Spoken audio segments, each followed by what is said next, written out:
Diretsuhang topic tayo ngayon. Ang topic natin ngayon ay ang karapatan ng driver kapag ikaw ay nagkaroon ng traffic violation. Ano nga ba ang karapatan po natin bilang mga driver kapag tayo ay nahuli ng isang law enforcement officer?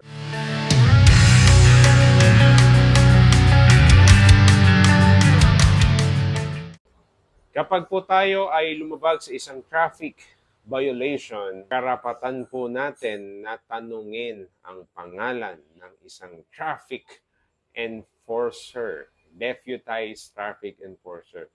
At syempre, karapatan nyo rin pong tanungin kung saan po ba siyang traffic agency. Pero, minsan kasi, obvious na.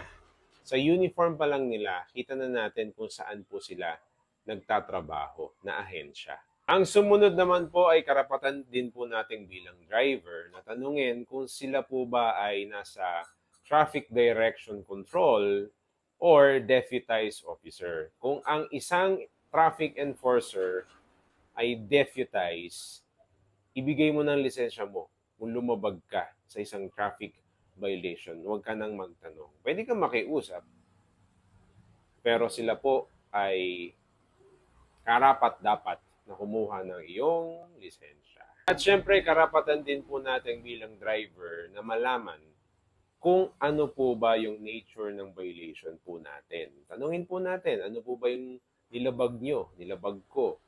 Kaya po ko na-flag down, napatabi sa kalsada. Tanungin nyo kung ako po ba ay lumabag saan? Sa traffic direction? O po ba ay obstruction sa traffic? O kung ano-ano pa. Tanungin po natin. Ang sunod naman, karapatan din po natin na hindi po tayo bumaba sa ating mga sasakyan kapag po tayo ay na-checkpoint o nagkaroon po ng traffic violation.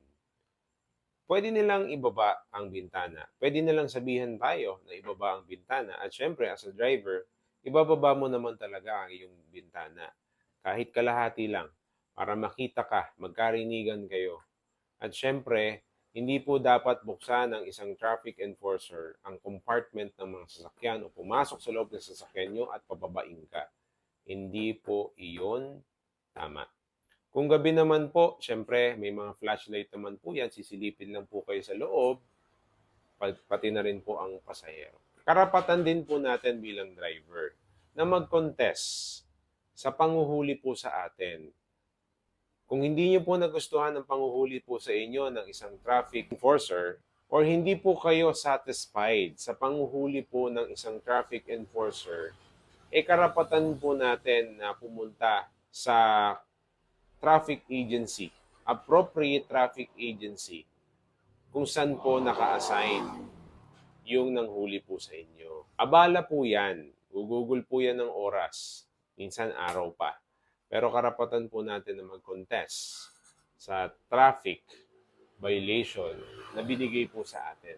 Panghuli, huling-huli na. Ito po yun, no? Karapatan din po natin bilang driver na mag-file po ng kaso dun sa mga traffic enforcer na may irregularities, paglabag po sa panguhuli, pag-abuso po sa power nila habang nanguhuli po sila. Pwede po yan. May criminal, civil, administrative case. Pwede rin po natin pong i-file po yan. Usapan po yan sa appropriate traffic agency. Traffic Adjudication Division. Pwede po kayong pumunta po doon. Again, sa Under Moto, usapan po lagi tungkol sa motorsiklo at tungkol po sa kotse.